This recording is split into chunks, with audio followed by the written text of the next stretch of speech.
Este mensaje fue impartido en la Iglesia Bautista Roca Eterna de la Ciudad de México.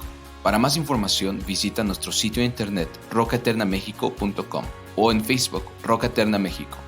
Esperamos que este mensaje sea de bendición a tu vida. Antes de empezar, seguramente aquí hay personas que no son creyentes o están tratando, por invitados de otros, conocer del Señor.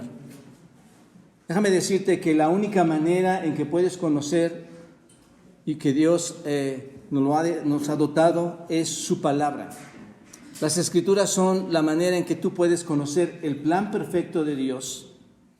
Es la manera en que puedes entender cuál es la historia de este planeta y los propósitos que Dios tiene para contigo y el por qué tú estás aquí. Y en resumen te digo que el Señor, nuestro Dios, envió a su Hijo Jesucristo a morir por los pecados de cada uno de nosotros. Pecados que venimos arrastrando desde nuestros primeros padres, que es Adán y Eva. Y están en nuestros cuerpos, está en nuestra carne corrompida el pecado aún, para aún los que hemos sido salvos. Tú necesitas conocer de la salvación, porque mucho de lo que se predica, porque dice el Señor que el mensaje de la salvación llega, el Evangelio llega por medio de la predicación. Tú necesitas conocer ese mensaje para ser salvo, porque muchas de las promesas no son para aquellos que no conocen al Señor. Si te invitamos a entrar a este salón y no te advertimos de esta posibilidad, es como si te estuviéramos engañando, ¿me entiendes? Es como si llegaras a un hospital y te dijéramos, no estás mal, entra por favor y vemos qué hacemos, tú solamente siéntate y te estaremos atendiendo. No, hay un problema, y el problema es que hay pecaminosidad en el hombre. Y esta pecaminosidad ofende a Dios. Y Dios nos dice cómo podemos ser libres de ese pecado. Y esto es en la segunda persona de la Trinidad, nuestro Señor Jesucristo, para dotarte después de la tercera persona de la Trinidad, el Espíritu Santo, para que more en ti.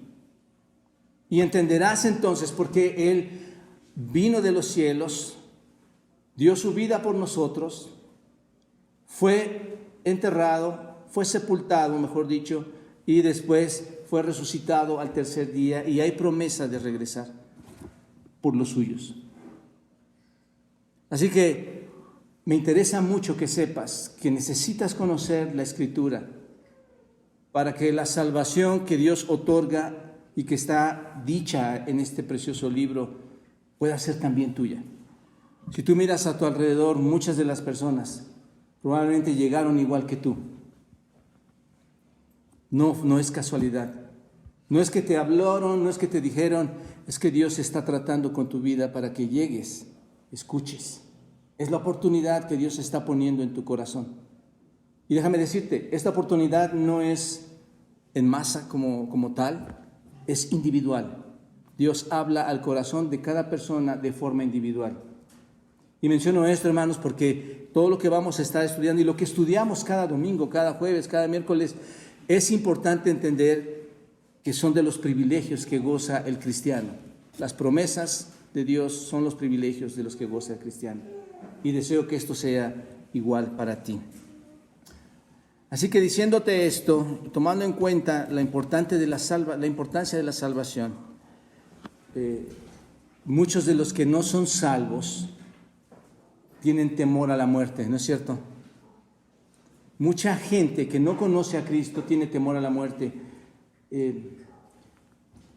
Y lo vemos en muchos de los funerales.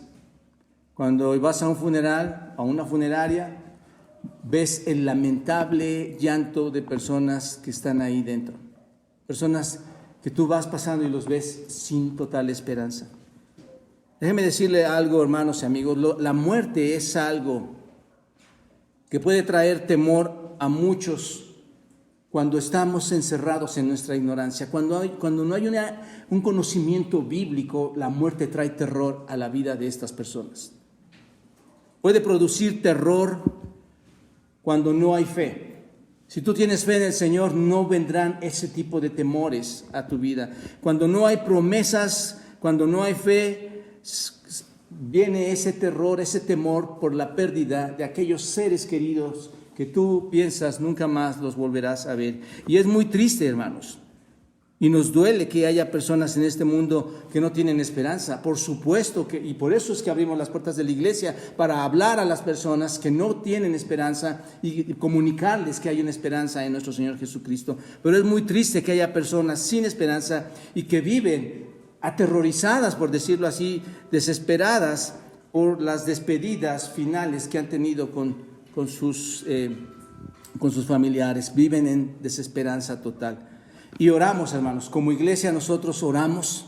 Estoy seguro que tú cuando ves esa desesperanza, oramos por estas personas que no tienen esperanza, que viven con el miedo de la muerte, que están cautivos bajo ese temor, para que llegue el día en que vean a Jesucristo como su Señor y su Salvador.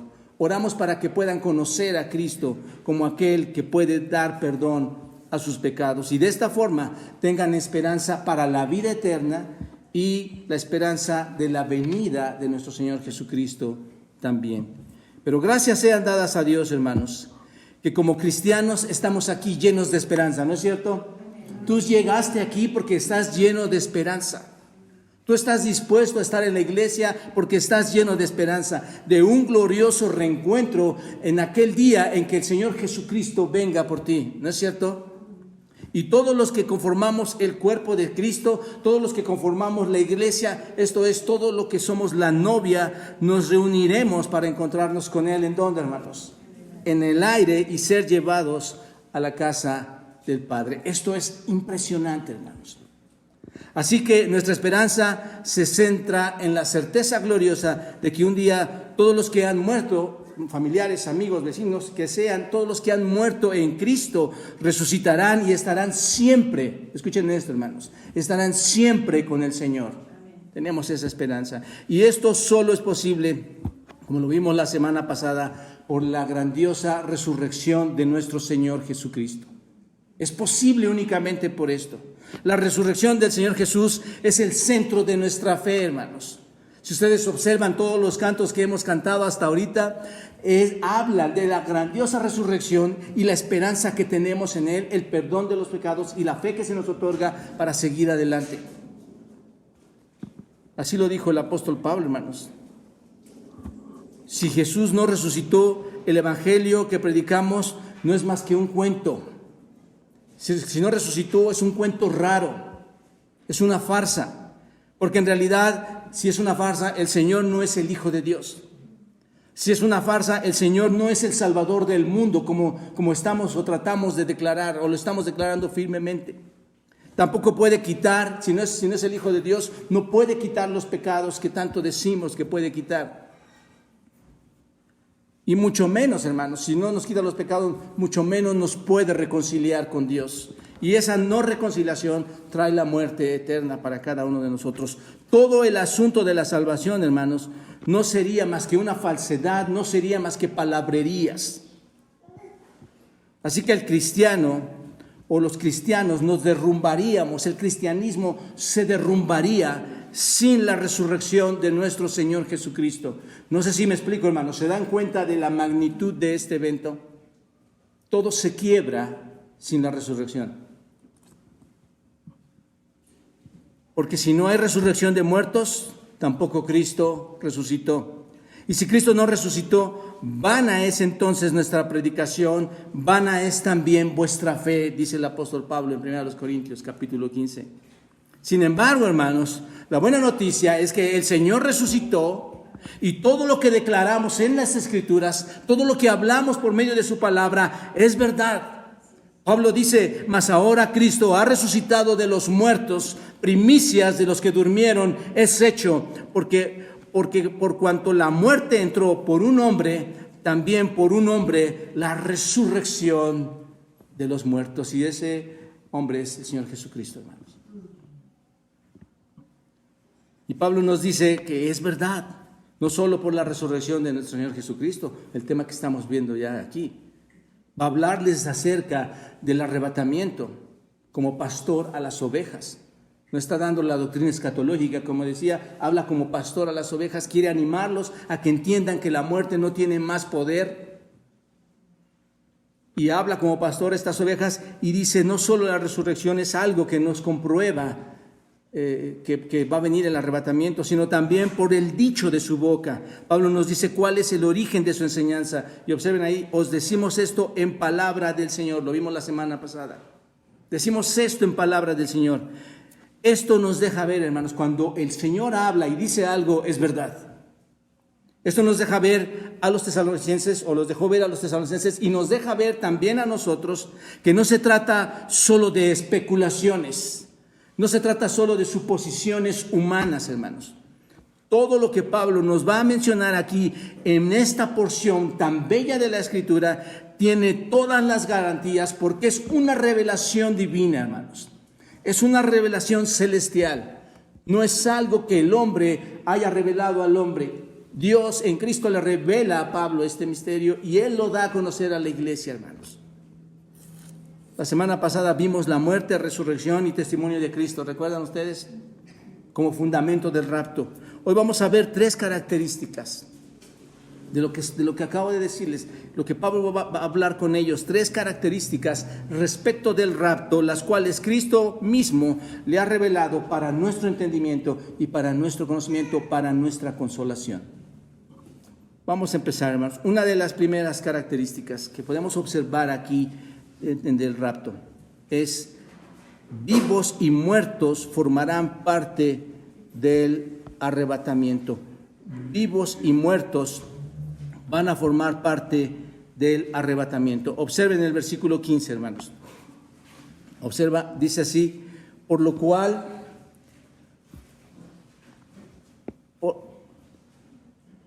ahí estamos. Por lo cual os decimos esto en palabra del Señor, que nosotros que vivimos, que habremos quedado hasta la venida del Señor, no precederemos a los que durmieron. ¿Qué le dijo el Señor, hermanos? ¿Qué le dijo nuestro Señor al apóstol Pablo acerca de este rapto? ¿Qué es lo que comentó? ¿Qué es lo que habló acerca del arrebatamiento el Señor a Pablo? Bueno, que solo hay o vendrá por 2 clases de personas, por 2 tipos de personas. Observan esto en el texto, que son las que estarán en el rapto. Las personas que están vivas y que permanecen aún, y las personas que están muertas. ¿Se dan cuenta? Así de sencillo, que habremos quedado hasta la venida del Señor, no precederemos a los que durmieron. ¿Recuerdan, hermanos y amigos, que para los tesalonicenses su gran preocupación era qué está pasando o qué va a pasar con los que murieron? ¿No es cierto? De hecho, hay mucha gente hoy en día que tiene esa misma preocupación. ¿Qué va a pasar con los que han muerto? Bueno, esa era la preocupación de los tesalonicenses. Y Pablo, hermanos, simplemente les habla de lo que va a pasar con los vivos y los muertos. Es lo que les va a hablar. En cuanto a los cristianos que viven, que permanecen aún, que habrían quedado hasta ese momento, en el momento en que viene el Señor, no van a adelantarse a los que durmieron. Es lo que dice Pablo. No se van a adelantar, sino que van a ser primero los que estarán en los sepulcros. Y observen esta palabra nosotros. Déjame ver si tengo aquí está. Por lo cual os decimos esto en palabra del Señor, que nosotros, observen esta palabra, hermanos. En esta palabra Pablo se está incluyendo o no. Sí, Pablo se incluye. Dice, nosotros que vivimos. Pablo se incluye entre los que están vivos en la venida del Señor Jesucristo. Se incluye entre los suyos, ¿no es cierto? La pregunta aquí sería, hermanos, ¿Pablo cree que realmente ese evento va a suceder mientras él está vivo? Lo cree. Porque si no, no hubiera escrito esto, hermanos. Nosotros, seguramente lo cree. Esto muestra que en Pablo hay una espera, ¿no es cierto? Hay una expectativa del regreso de nuestro Señor Jesucristo. Pablo estaba esperando el regreso del Señor Jesucristo, hermanos. sin establecer un tiempo específico. Pablo nunca haría eso, hermanos, como hoy en día lo hacen muchas personas o sectas, donde ponen una fecha cuando el Señor Jesucristo va a regresar. Observen que Él no puso la fecha, Él no dijo cuándo. Así que estoy seguro que como todos los cristianos de aquel tiempo, hermanos, los primeros cristianos, Pablo vio que este evento también estaba muy cerca, ¿no es cierto? Por eso usa la palabra ¿qué? Nosotros, y no usa la palabra ellos, ¿no? Porque si hubiera usado la palabra ellos como si fuera necesariamente lo que estuviera hablando de aquellos para una futura generación, ellos son los que lo van a vivir. No está diciendo ellos, sino nosotros. Así que Pablo puede decir nosotros porque podría haber ocurrido mientras Pablo vivía. ¿Se dan cuenta?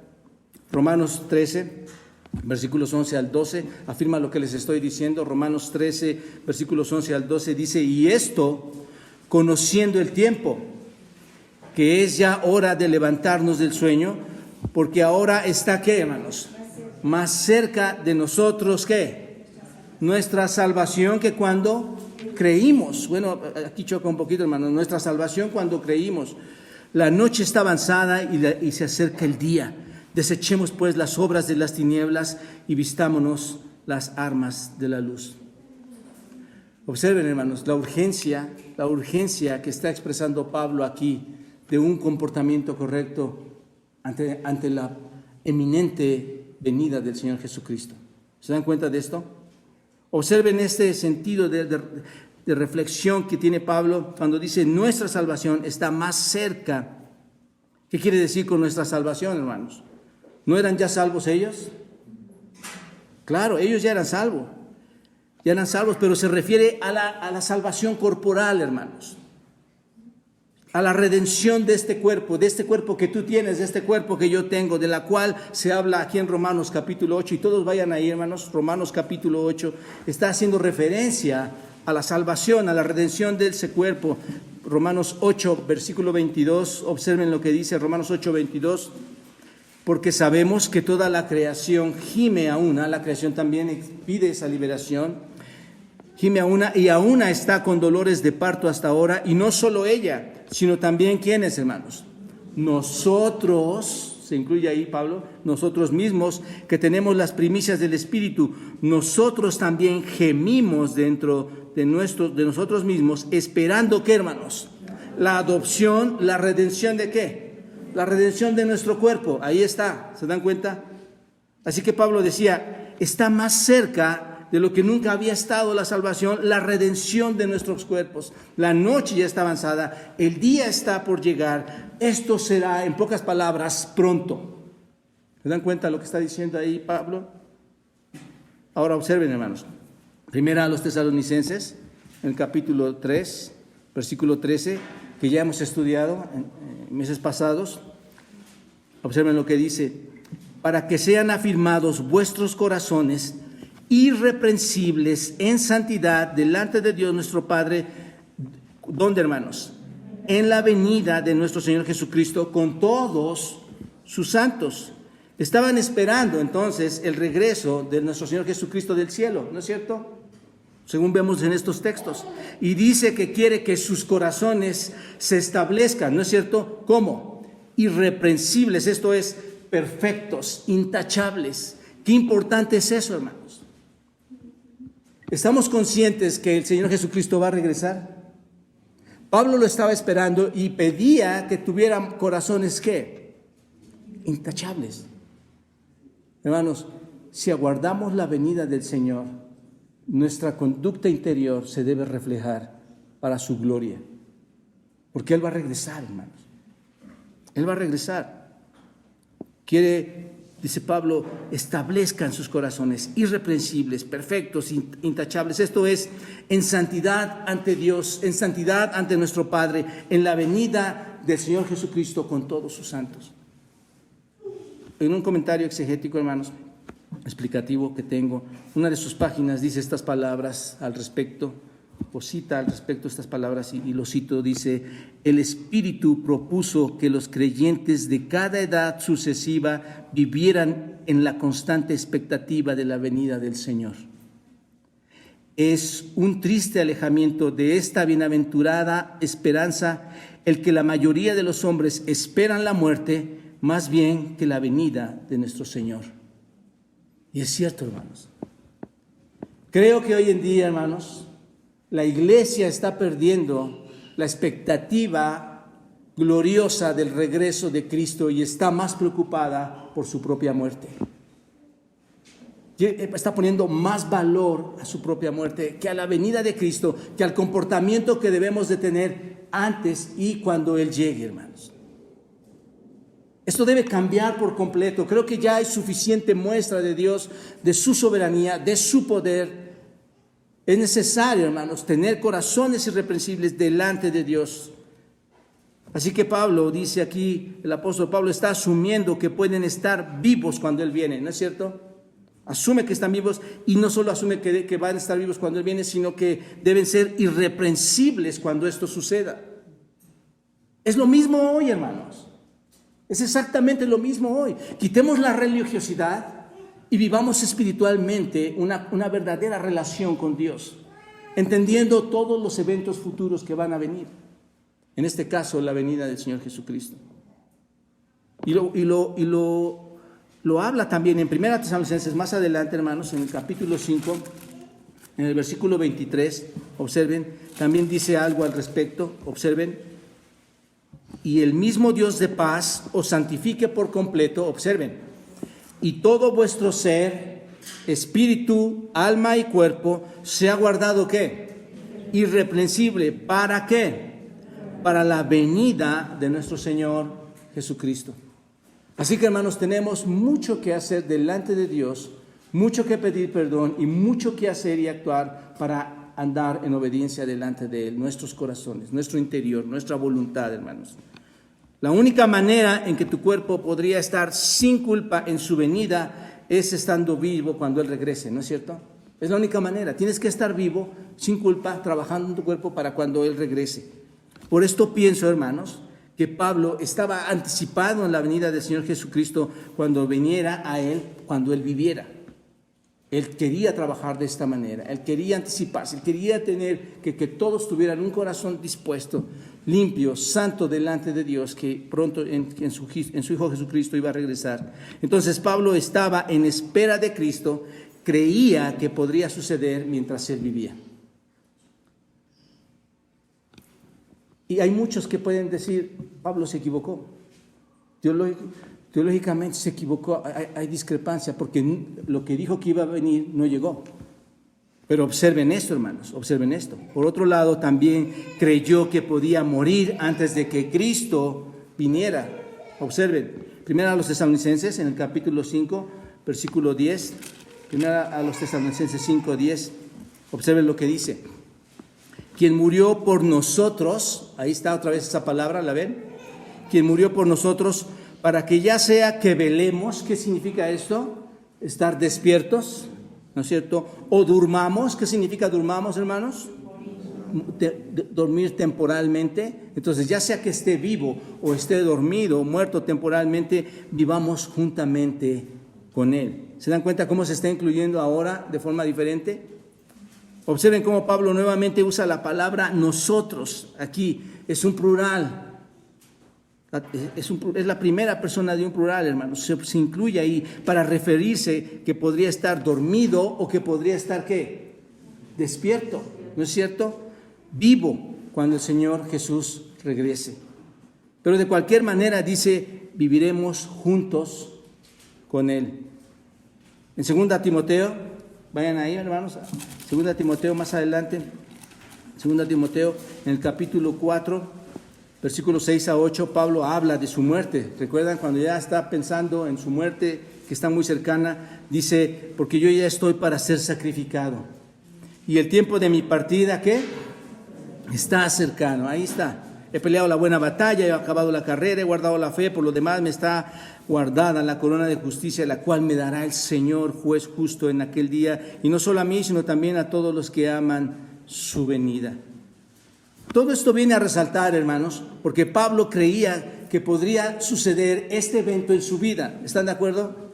Vivía seguramente aguardando la venida del Señor, pero por otro lado también creía que él podría estar en la tumba, esto es, durmiendo cuando el Señor regresara. Él tenía estos dos pensamientos, hermanos.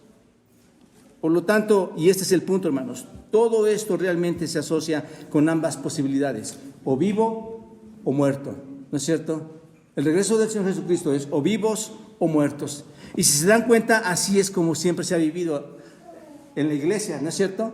La iglesia vive de esa manera. ¿Cuándo va a regresar el Señor Jesucristo, hermanos? ¿Quiénes de nosotros estamos en esa expectativa? La iglesia está esperando. ¿Estás vivo? ¿Sí? Estás esperándolo en vida, pero probablemente puedas llegar a morir. Dios en la hoja de tu vida tal vez tiene una fecha establecida y tal vez no ocurrirá ese evento hasta después. Pero todo se resume ahí, hermanos, vivos o muertos. Esa es la expectativa. Así que Pablo está usando esta palabra a nosotros porque en ese momento era uno de los que estaban vivos. En el contexto histórico él estaba vivo. Lo que afirma es que ya sea que el Señor vuelva y vuelva pronto o vuelva a regresar, se va a encontrar con estos dos grupos de personas, dos grupos, los vivos, esto es, los que están vivos, los que están permaneciendo, los que permanezcan en la venida del Señor Jesucristo, y los muertos que se mencionan, y hemos visto en el versículo 13, en el versículo 14, y se mencionan como los que duermen. ¿Están de acuerdo? Y termina este verso diciendo, hermanos, termina este versículo diciendo: los que estamos vivos y permanecemos hasta la venida del Señor, esto es la parusia, los que estamos vivos y permanecemos hasta la venida del Señor, dice, cuando Él venga por los suyos, no precederemos a los que durmieron. ¿Qué significa esto, hermanos? Este verbo preceder significa adelantarse, significa ir antes. No nos vamos a adelantar, no vamos a ir antes. Esto es, los vivos no irán antes que los muertos. No obtendrán ninguna ventaja para ir antes que ellos, por decirlo así, hermanos. Y esto era lo que necesitaban oír los tesalonicenses. Y Pablo los está animando, les está animando con esto. Todos los cristianos vivos y muertos, cuando Jesús venga, van a estar entonces en el rapto, hermanos. Todos, nadie de estos va a quedar fuera, absolutamente nadie. Los muertos y los vivos irán juntos al encuentro con nuestro Señor Jesucristo. Y algo importante, hermanos, que no se menciona aquí, pero en 1 Corintios, y vayan todos ahí, 1 Corintios capítulo 15, versículo 52, algo de suma importancia que dice este versículo, hermanos: tanto los creyentes vivos como los muertos van a tener, ¿qué? Un nuevo cuerpo. Obsérvenlo, los vivos por medio de la transformación y los muertos por medio de la resurrección. Observen, hermanos, 1 Corintios 5, 52. Observen, en un momento, y aquí así va a ser, hermanos, en un momento, en un abrir y cerrar de ojos, a la final trompeta, porque se tocará la trompeta, y observen, ¿qué dice? Y los muertos, ¿qué va a pasar? Serán resucitados, ¿cómo, hermanos? Incorruptibles, sus cuerpos incorruptibles, y nosotros, esto es lo que estamos explicando, los que vivimos, y nosotros seremos ¿qué? Transformados en el instante, hermanos, seremos transformados. 1 Corintios 15, 52. Ningún creyente se va a perder el rapto, hermanos, y ninguno perecerá o va a permanecer, mejor dicho, con un cuerpo incorruptible. ¿Se dan cuenta? Ahí están las promesas del Señor para los creyentes. Así que, hermanos, este cuerpo decadente está pasando, pero tendremos un cuerpo incorruptible en el futuro. Una segunda característica que vemos ahí, la forma en que se va a llevar a cabo, hermanos. ¿Cómo se va a llevar a cabo todo esto? ¿Cómo se va a llevar a cabo? Versículo 16, observen. Porque el Señor mismo, con voz de mando, con voz de arcángel y con trompeta de Dios, descenderá del cielo, y los muertos en Cristo resucitarán primero. Luego nosotros, los que vivamos, los que hayamos quedado, seremos arrebatados juntamente con ellos en las nubes para recibir al Señor en el aire, y así estaremos, ¿cuánto tiempo, hermanos? Siempre con el Señor. Aquí se nos detalla, por decirlo así, hermanos, ¿cómo será el rapto, hermanos? Lo primero que dice es porque el Señor mismo, observen, es interesante esto, hermanos, muy importante. Esto, el Señor mismo, es una palabra enfática, hermanos. Él mismo, dice, no es alguien que viene en sustitución de. Es lo que dice Pablo. No es un ángel, no son ángeles, no son otros ángeles que vienen en sustitución de. Es el Señor mismo. ¿Te das cuenta? Es el Señor mismo. Pablo podría haber dicho el Señor, porque el Señor con voz de mando va a venir. Pero es enfático, hermanos, observen, dijo el Señor mismo. ¿Entendemos esto, hermanos? ¿Por qué es tan enfático esto? ¿Por qué esta palabra es tan importante? Es en Cristo, hermanos, es Cristo en persona, es aquel a quien cantamos esta mañana, hermanos. Es aquel a quien alabamos por su sacrificio sustitutorio. Es esa misma persona, hermanos. Es aquel a quien Dios ha dado para salvación de nuestros pecados. Al que adoramos, al que alabamos, al mismo que viene por su iglesia, al mismo que viene por su novia. El mismo novio viene para llevar a su novia. Hermanos, es el Señor Jesucristo el que viene, Él mismo. No viene representado por nadie, a Él le verás. Si no entendemos esta parte, hermanos, es como no ver la grandeza, la dimensión de lo que va a acontecer cuando tú seas elevado o seas separado de la tumba. Vas a ver a Cristo mismo. Ya no va a ser como hoy, hermanos. Yo supongo que eso sucede en muchas iglesias. Hay mucho letargo en ver la realidad de que Dios existe. A quien vas a ver es al mismísimo Señor Jesucristo, el que fue colgado en un madero, el que se despojó a sí mismo. Es a Cristo a quien vas a ver. Dime si no, Pablo tiene razón al decir que nuestros corazones deben ser irreprensibles para su venida. Porque a quien vas a ver no es ni siquiera un ángel, hermanos. Vas a ver a Dios mismo.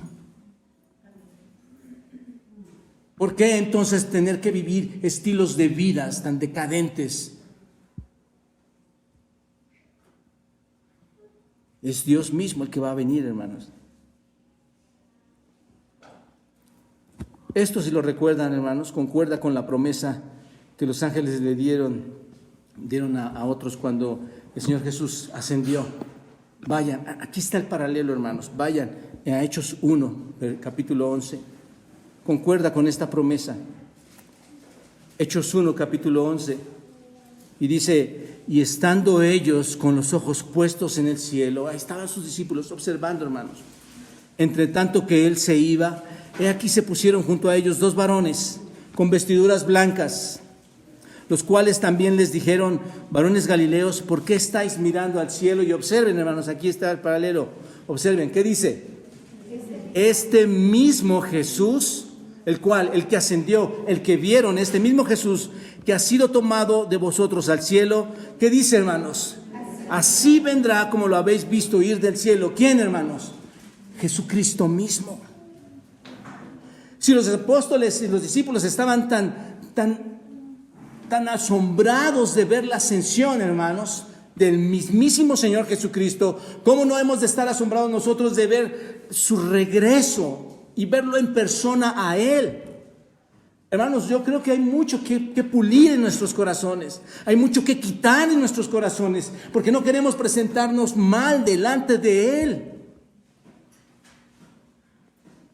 Así que es el que viene, Él es el mismo, hermanos. Para mí toma mucha importancia esta frase, Él es el mismo. Y hermanos, oro por ti y oren por mí para que nuestra unión, para que nuestro encuentro sea un encuentro santo. Que Dios no vea en mi corazón perversidad y maldad, hermanos. Y oro por ti para que no vea ese egoísmo, ese egocentrismo, ese yo tan poderoso que hoy gobierna muchas iglesias, hermanos. Se está perdiendo de vista este gran evento, hermanos. Como decía, más preocupados por si mi cuerpo va a morir. La gente está en un sentido encerrada, preocupada porque va a morir. Hermanos, en un sentido, y no estoy diciendo que está mal, pero ¿qué importa si voy a ver a Cristo? Para mí el vivir es Cristo, el morir es ganancia, dice Pablo. Lo segundo que dice que sucederá, observen, porque el Señor mismo con voz de mando, con voz de arcángel, con trompeta de Dios, lo que va a ocurrir después es esto, hermanos. ¿Qué va a pasar?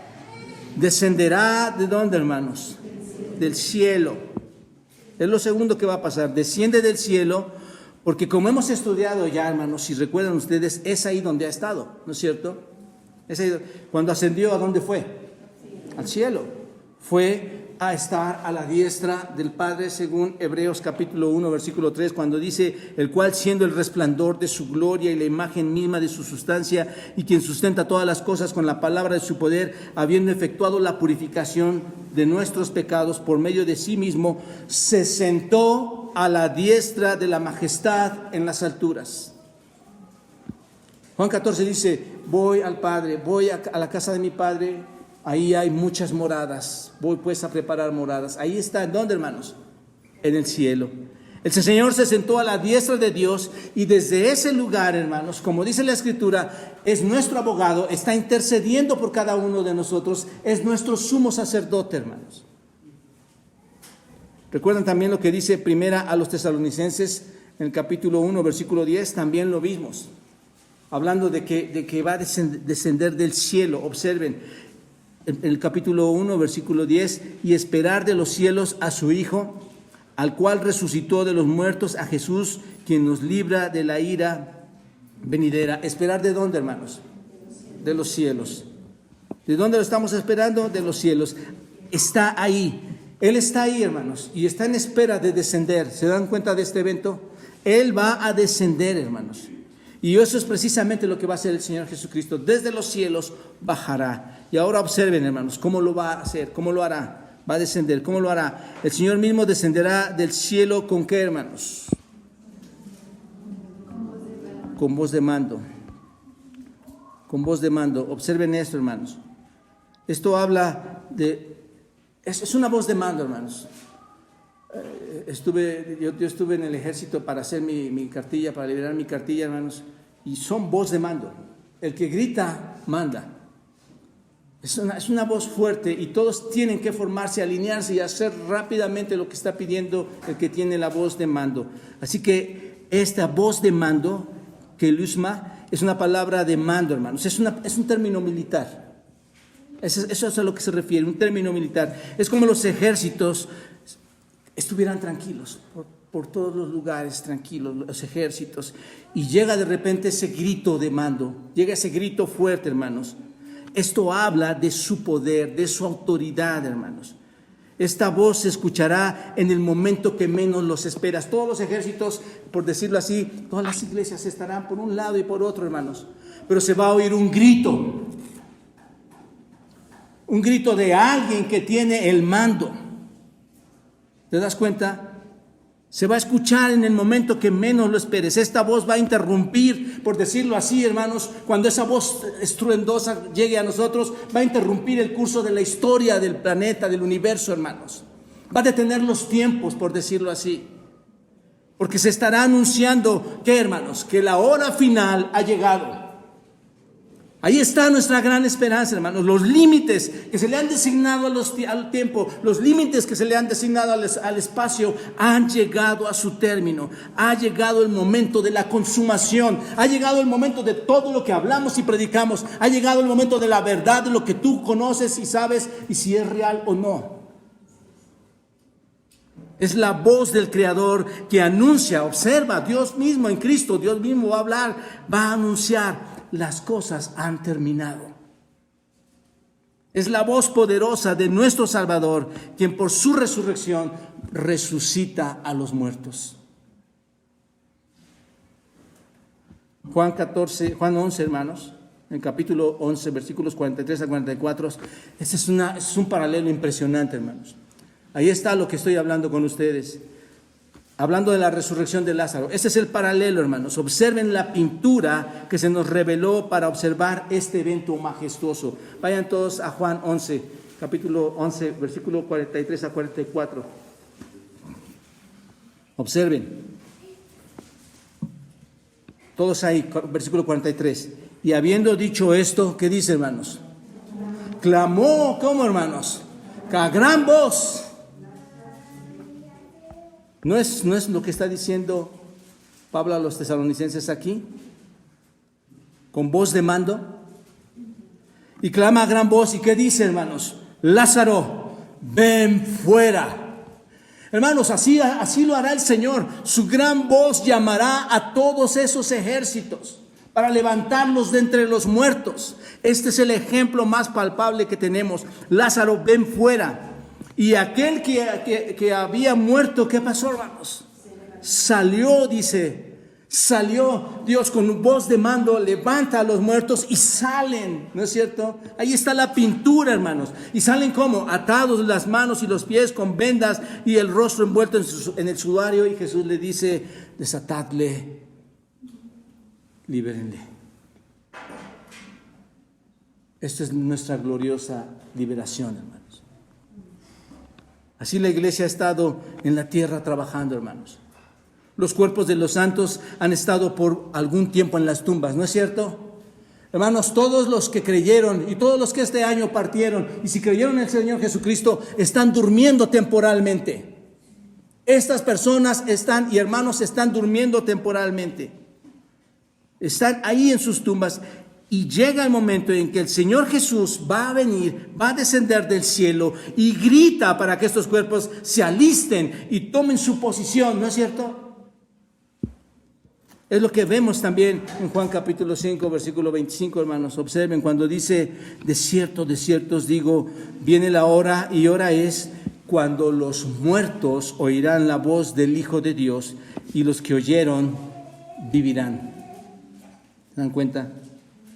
Así que el primer grupo que va a escuchar esta voz son el grupo de los redimidos con sus cuerpos en la tumba. ¿Se dan cuenta? Ahí está. Los cuerpos se forman de nuevo, van a tener una forma igual, pero se van a formar de nuevo una forma gloriosa, hermanos. Esos que estuvieron en la tumba resucitarán en cuerpos glorificados, se levantan de las tumbas para encontrarse ahora ¿con quién? Con su espíritu, ¿te das cuenta? Que regresan con Dios, que regresan con Cristo a ese lugar de encuentro, hermanos. Ahí está. También dice, el Señor mismo descenderá del cielo con voz de mando. ¿Y con cuál otra voz, hermanos? Con voz de arcángel. Esta es la voz de un arcángel. Algunos piensan que es el arcángel Miguel, porque es el único que vemos ahí en la Biblia que hace referencia al arcángel Miguel en Judas 9, hermanos. Algunos piensan que es este arcángel. Cuando en Judas 9 dice, pero cuando el arcángel Miguel contendía con el diablo disputando por el cuerpo de Moisés, es cuando se cita ahí, hermanos. Sin embargo, todo lo que sabemos es que hay un arcángel aquí, ¿no es cierto? Hay un arcángel que podría ser bien el arcángel Miguel. Yo sí tengo esa postura, hermanos. Podría ser el arcángel Miguel. Y esto no es tan disparada la idea, hermanos, porque sabemos que Él es el que ha librado o librará una gran batalla, ¿no es cierto? Cuando tú vas a Apocalipsis capítulo 12, versículo 7, Él libra junto con otros ángeles una batalla con la serpiente, con el dragón, y el dragón es Satanás. Ahí está librando esta batalla. Entonces, puede ser el arcángel Miguel, hermanos, que está asociado de alguna manera con este gran evento que va a suceder. Así que a medida que el Señor desciende, a medida que el Señor viene y hace este mandamiento para resurrección, Miguel también está allí con el mandato del Señor Jesucristo. Y también dice que con trompeta de Dios y con trompeta de Dios, observen esto. ¿Qué significa, hermanos, esto? La trompeta puede ser otra manera de referirse a la voz de nuestro Señor, a la voz de Dios. Puede ser esa voz. Apocalipsis 1:10 dice, y oí detrás de mí una gran voz como de trompeta. Está haciendo referencia a la voz de Dios como una voz de trompeta. Pero, hermanos, aquí puntualicemos algo importante. Nosotros sabemos que hay una trompeta en el rapto. ¿Y cómo lo sabemos? Primera a los Corintios capítulo 15, versículo 52. Vayan todos. Primera a los Corintios capítulo 15, 52. Por eso pienso que no es esta trompeta la voz de Dios. Observen. Primera a los Corintios capítulo 15, 52. En un momento, en un abrir y cerrar de ojos. ¿Qué dice, hermanos? A la final trompeta. ¿Por qué? Porque se tocará la trompeta y los muertos serán resucitados, incorruptibles, y nosotros seremos, ¿qué? Transformados. ¿Te das cuenta? Ahí está la trompeta en el rapto, ¿no es cierto? Entendemos esta trompeta como algo que distingue a la voz, acompaña a la voz, pero no es la voz. ¿Se dan cuenta de esto? Esto queda mucho más claro, hermanos, cuando lo vemos en el caso, ¿recuerdan todo lo que aconteció en el monte Sinaí con Moisés? Y déjenme decirles, hermanos, Éxodo, todos vayan a Éxodo capítulo 19, versículos 16 a 20. Incluso les podría decir, hermanos, que esto que está sucediendo o que sucedió en el monte Sinaí, esta simbología del monte Sinaí, quizás se encuentra muy relacionada con este versículo 16. Observen esto, hermanos, observen este paralelo. Éxodo 19, versículo 16 al 20, dice así, pongan atención aquí, hermanos. Aconteció que al tercer día, cuando vino la mañana, vinieron truenos y relámpagos y espesa nube sobre el monte, ¿se dan cuenta? Y sonido de bocina muy fuerte, y se estremeció todo el pueblo que estaba en el campamento. Versículo 17, Moisés sacó del campamento al pueblo para recibir a Dios, y se detuvieron al pie del monte. Todo el monte Sinaí humeaba porque Jehová había, ¿qué, hermanos? Descendido. ¿Se dan cuenta de este paralelo? Había descendido sobre él en fuego, y el humo subía como el humo del horno, y todo el monte se estremecía en gran manera. El sonido de la bocina iba aumentando en extremo. Moisés hablaba y Dios le respondía con voz tronante. Y descendió Jehová sobre el monte Sinaí, sobre la cumbre del monte, y lo llamó Jehová a Moisés a la cumbre del monte, y Moisés subió. El punto, hermanos, aquí es, en Éxodo 19, una trompeta llamó ¿a quién? A la gente. ¿Se dan cuenta? Llamó a la gente fuera del campamento para encontrarse ¿con quién? Con Dios. Era una trompeta que habla a la asamblea, a toda la asamblea. Convoca a toda la asamblea y los llama fuera del campamento para encontrarse con Dios. Así que se puede relacionar estos dos versículos. Moisés saca del campamento al pueblo para recibir a Dios, y en el versículo 17 de nuestro texto dice: luego nosotros, los que vimos, los que hayamos quedado, seremos arrebatados juntamente con ellos en las nubes para recibir al Señor en el aire. Ahí está, hermanos. ¿Se dan cuenta? Y no solo esto, observen también con el descenso del Señor. También se habla que viene acompañado de las nubes, ¿no? Fue acompañado por nubes. En Éxodo 19, 16 dice también de las nubes, estuvieron ahí, y en Tesalonicenses 17, 4, 17 dice que con ellos en las nubes para recibir al Señor en el aire. ¿Se dan cuenta, hermanos, de esto? Y también por un fuerte sonido de trompeta. En Éxodo habla de un estruendoso sonido de trompeta, y aquí también lo habla. Así que asociamos la trompeta con el descenso de nuestro Señor en el Sinaí. Si lo asociamos así, hermanos, entonces podemos entender que la trompeta de Dios es la que convoca o va a convocar a todos los elegidos. ¿Te das cuenta? Tanto a quienes, hermanos. ¿Cuáles son los dos grupos? Vivos y muertos, llamándoles al encuentro con el Señor, a un encuentro glorioso. En 1 Corintios 15, 52, en un momento, en un abrir, a la final trompeta, que se tocará la trompeta y los muertos serán resucitados, incorruptibles, y nosotros seremos transformados. Igual que en Números, y vayan a Números, hermanos, igual que en Números capítulo 10, versículo 2, exactamente igual cuando dice en el versículo 2 del capítulo 10 de Números, dice: hazte 2 trompetas de plata, de obra de martillo las harás, las cuales te servirán ¿para qué, hermanos? Para convocar la congregación y para hacer mover los campamentos. ¿Te das cuenta?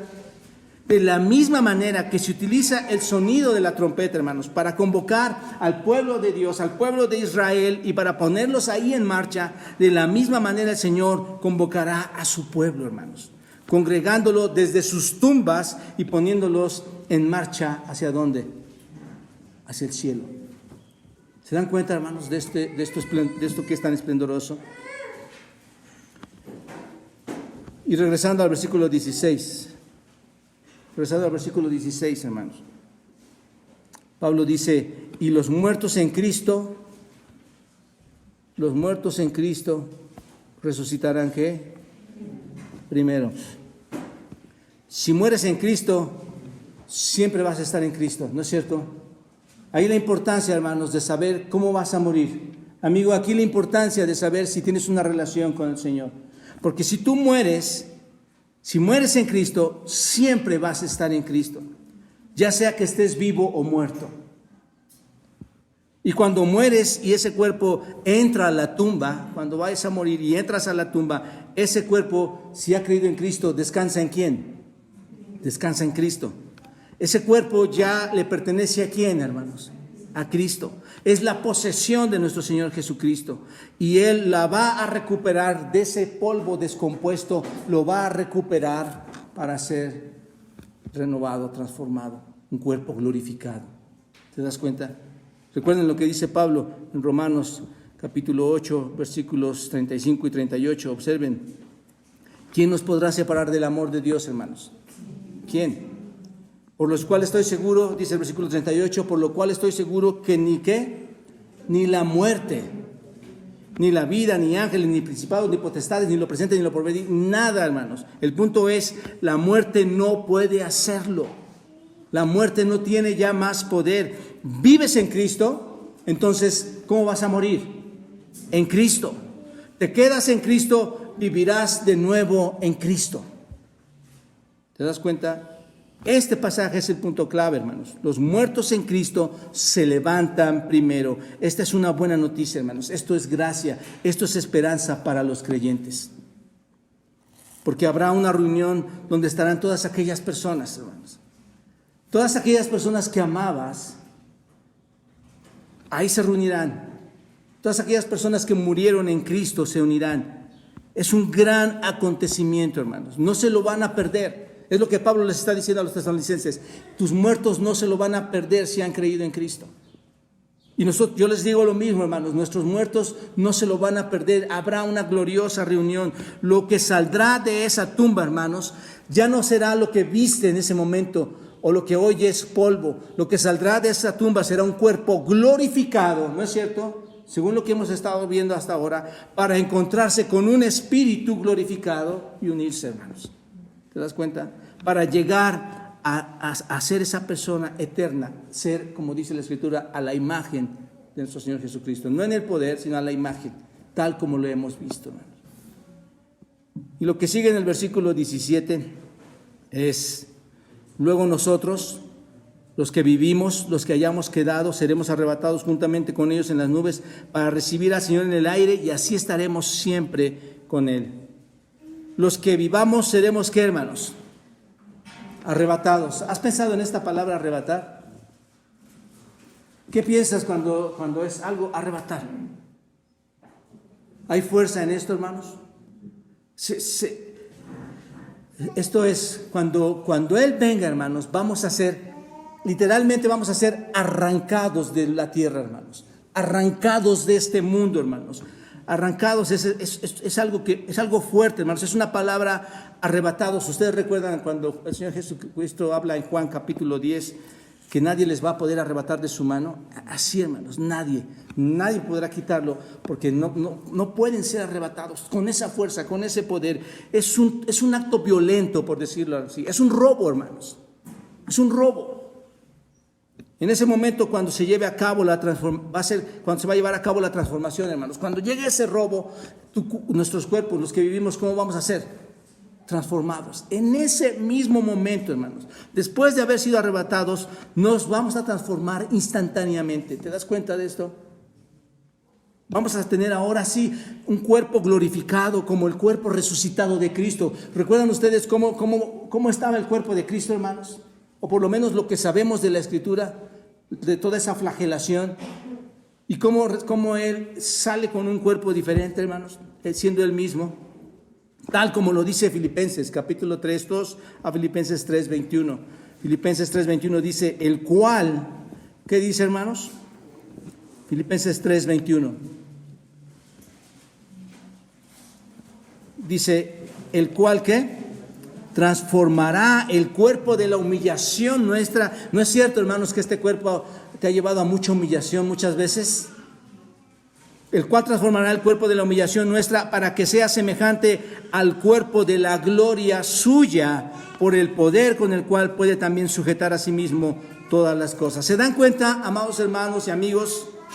Somos, por decirlo así, arrebatados ¿de qué, hermanos? Somos arrebatados de Satanás, ¿no es cierto? Al haber creído en Cristo, somos arrebatados de sus garras, somos arrebatados de su maldad, hermanos. Somos arrebatados de un mundo caído, somos arrebatados de una carne que está en descomposición, una carne decadente. Somos arrebatados de los tres enemigos de Dios: Satanás, el mundo y la carne. No sé si te das cuenta de esto. O bien somos sacados de la tumba, arrebatados de la ira de Dios que está muy cerca, hermanos. En realidad, si te das cuenta, este arrebatamiento no es más que un rescate en un mundo caído. Nos está rescatando a todos. ¿Y será con quiénes, hermanos? Juntamente con quiénes, con ellos. Esto es, todos estaremos allí. Pablo les dice, todos van a estar allí, muertos y vivos se unen para convertirse en una iglesia glorificada. Ahí está la novia, hermanos, el cuerpo de Cristo. Estamos juntamente con ellos en las nubes para encontrarnos con el Señor en el aire. Así que cuando Pablo habla de nuestro arrebatamiento, hermanos, en las nubes, está hablando de algo que no es ficticio. Cuando Pablo habla de que va a venir ese arrebatamiento, no está hablando de algo que no es real. Hermanos, la iglesia debe entender todos estos conceptos. Es real. Vamos a experimentar la realidad de la presencia de nuestro Señor Jesucristo. La presencia inmediata. Cuando llegue ese momento, su presencia inmediata va a estar ahí. Así como Moisés, hermanos. Moisés subió al Sinaí y experimentó la presencia, ¿no es cierto?, inmediata del Señor. Los discípulos subieron al monte para ver la transfiguración y presenciar, estuvieron en la presencia inmediata. Así también nosotros, hermanos, en las nubes, en la gloria, en la presencia del Señor. Y así estaremos, que dice, siempre, así estaremos siempre con el Señor. El Señor cumplirá su promesa y nos llevará allí donde está, hermanos. Ha estado preparando esta morada desde su partida, ¿no es cierto? Juan 14. Ha estado preparándola, hermanos, y viene a sacar a este pueblo, viene a rescatar a sus hijos, viene a rescatar a su pueblo y llevarlos a un lugar seguro, que es la morada del Padre.